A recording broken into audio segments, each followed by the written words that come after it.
the second Harvey Milk Cannabis Town Hall 2010. And I'd like to give a big round of applause to Jonathan Dyer, patient advocate and musician.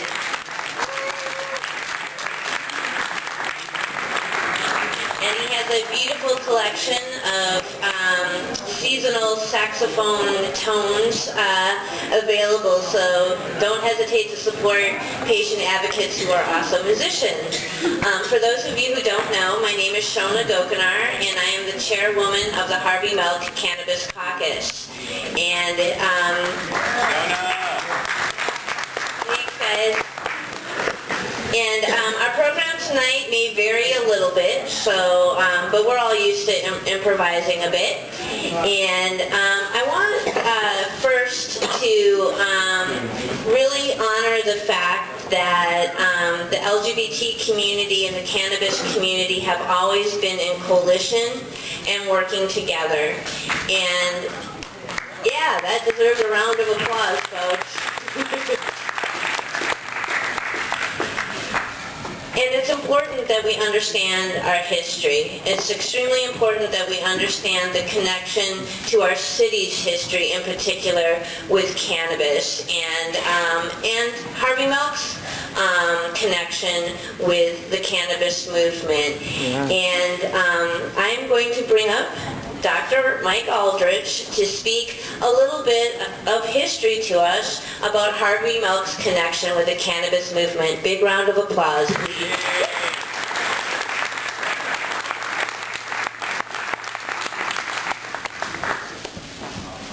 I want to read a statement and see who agrees with it.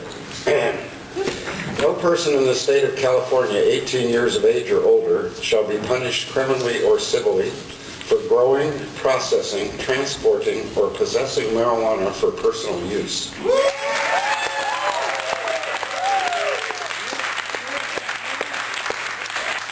Does anybody know what I was quoting? My wife does. California Marijuana Initiative of 1972 was the first time that marijuana was ever on a ballot anyplace in the world. And we were running the campaign. The campaign was paid for by selling Acapulco Gold rolling papers, which my company produced. And our process, this was the last really big initiative in California that was run entirely by people who were not getting paid. There was no paid signature gathering at all in '72. What was attractive for people, what we got 20,000 statewide volunteers for, was that statement that I just read you. It is better than any initiative that's going to be on the ballot this year. It is better than the Amiano bill. It is clear, concise, and it says decriminalize marijuana, period. That's right.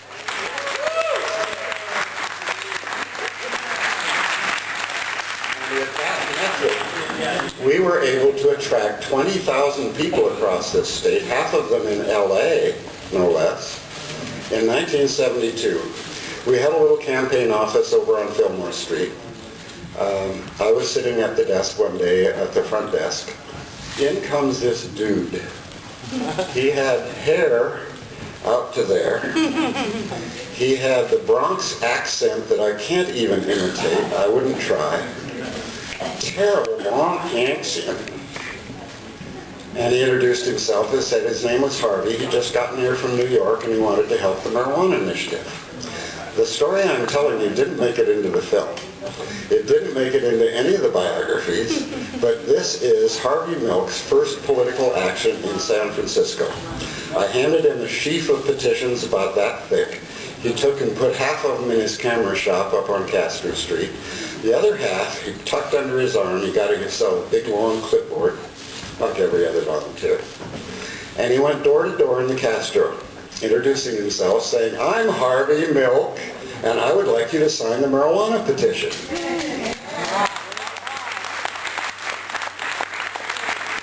Now, in San Francisco, even in the 70s, there's no better way to introduce yourself to a neighborhood than talking about marijuana and going door to door. I mean, wow. Harvey Milk suddenly, in the space of a couple of months, became one of the most popular politicians in the castle. You know, nobody had ever heard of putting marijuana on the ballot, and here's this guy from New York coming around and introducing it. That was Harvey's first political action in San Francisco. I love that story. Yeah. Yeah. When the California Marijuana Initiative of 72 failed by a vote of 33% to 66%, we regard it as a great victory because it showed for the first time in the whole state that the marijuana people were a genuine constituency, that politicians should be courting us and we shouldn't be having to go to them hat in hand. They should be coming and saying, would you support me?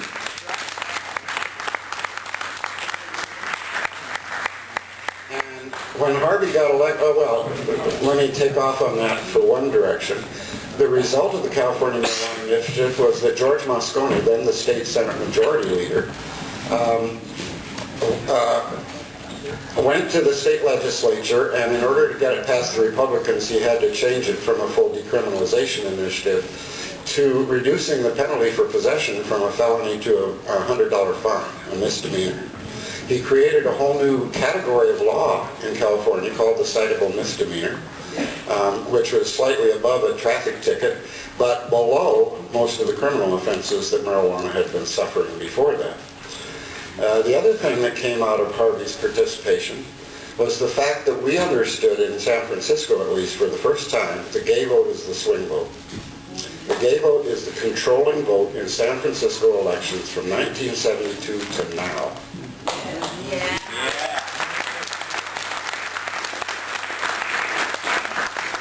So what came out of this Bronx kid coming into our office and saying, I'd like to help marijuana petition, was a whole change of attitude about who's powerful politically in this city and in this state.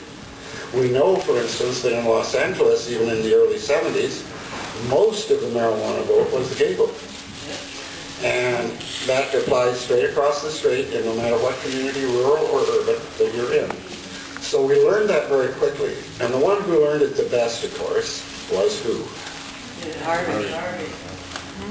Dennis. Dennis, I was told about the first person who ever gave Dennis Perone a bag of marijuana in San Francisco when he arrived. He didn't have to worry about that very much after he hooked up with Harvey because Harvey had very good sources. I personally.